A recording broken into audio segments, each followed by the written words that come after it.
Hello, my name is Paul Merrick and welcome to Property Development Live. With us today is Andy, and this is a very exciting day for Andy because the building that we're sitting in right now, an industrial building in the heart of Scotland, just became Andy's biggest and I would think his best project thus far. Let's talk to Andy and see what that experience has been like. Hello Andy. Hi Paul. So we're sitting here in a building that legally became yours today. This is actually your building today. Yes, finally. So talk a little bit about the experience of actually owning this building after the considerable amount of time that it's taken to buy it. So tell us how it feels to own the building. Yeah, it feels great. It takes away a lot of the uncertainty in terms of when we can get started.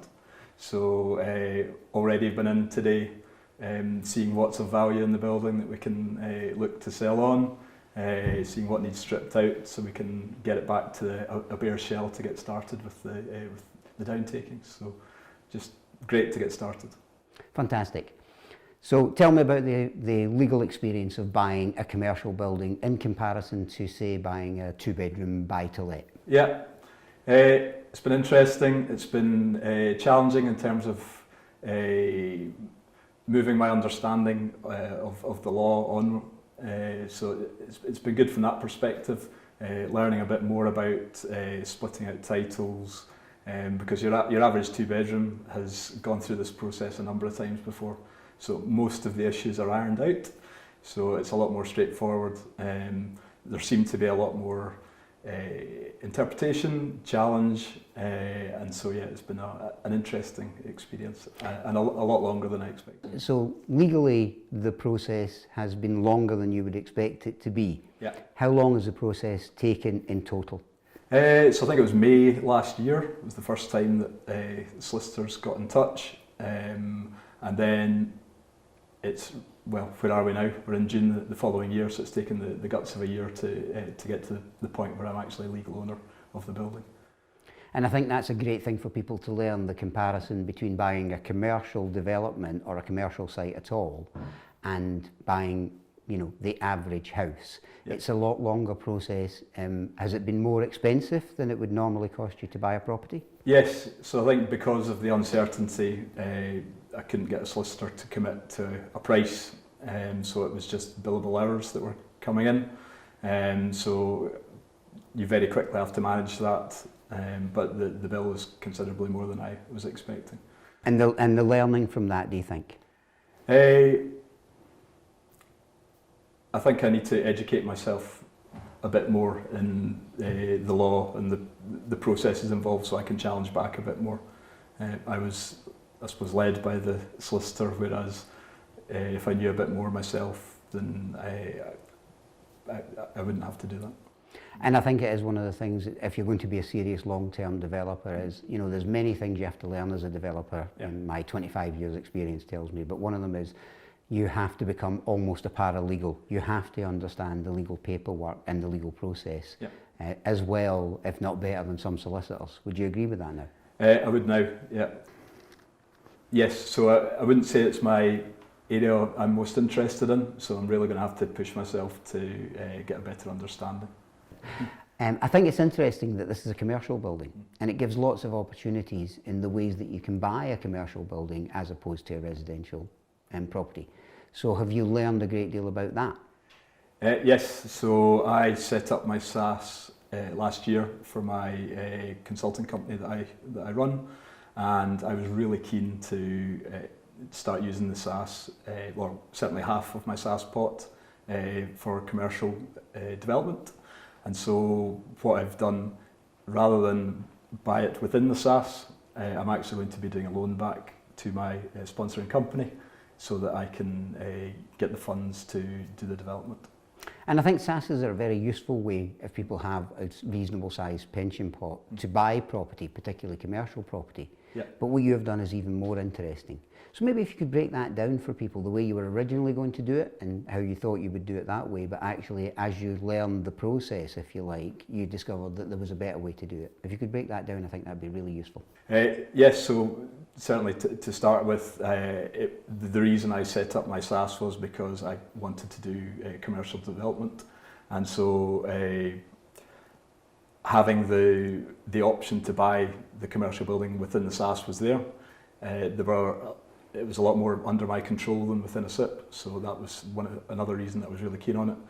But it was only after I'd done training with my trustees that I discovered that there was a loan back option where I could actually lend up to half the value of my SSAS pot back to my sponsoring company. And one of the reasons for me to do that is, so I work in risk management. I like the idea of the loan being away from property. So the loan is being done against my company. So from my perspective, one of the key things for the SSAS is keeping your pension safe, and so that was the way I felt was the safest way to do this development. So interesting, and that's exactly the way I would have done it. But it's also interesting that you chose to buy the conversion, because on the same development there was the opportunity to buy some new builds. So why the conversion? I think it all comes down to experience. So I've done a number of refurbs. So our own residential house, we did a back to the brick refurb of an old building. So I'm very familiar with things not being square, things being uneven. So it didn't worry me at all coming in and looking at this building. And I think when I walked in as well, I could just see you could strip it back to the bare walls very, very easily, and essentially just do your new build inside. So for me, it was all around experience, and it was things that I'd done before, trades that I'd used before, and so I was really keen through working with yourself to understand how to do that as efficiently as possible, because I think I can use that in refurbs as well as within this building. So it's a large building, 350 square metres, and you're going to turn that into 2 semi-detached houses with huge back gardens. Yeah. But I think what's interesting about the building is the fact that you can literally take it back to 4 walls. Yeah, it makes things a lot more simple. You can see exactly what you're dealing with. There's no surprises. You can see literally back to the walls. So I think it takes a lot of the uncertainty around things that you might find out of it. Also, from a trades perspective, we'll be using mainly joiners for putting all the partitioning in. So there will be a block partition between the 2 buildings, but essentially it'll be mainly joiners we're using for getting the internal structure done. So it's good to have that continuity of trade that you're using. Also, no matter what the weather's like, because you've got an existing building, yeah. And it's wind and watertight at the moment, it means that no matter what the Scottish weather is like, you can keep building. Yes, absolutely. And I think there'll be a few jealous tradesmen out there in the rain looking at the work that's been done in here. So Andy, do you mind sharing the numbers with people? Yeah, that's fine. Yeah. Let's look at what you're going to sell the houses for. Let's discuss that. Both of the plots are the same size. They're both 4 bedroom, so I'm expecting to put them on at the same price, and expecting that to be round about 300,000 for both of the houses. And how many square metres are each house? So 175 for each house. That's a good size for a semi-detached house, and roughly the size of plot that they sit in? They sit in about 1/4 of an acre on each of them.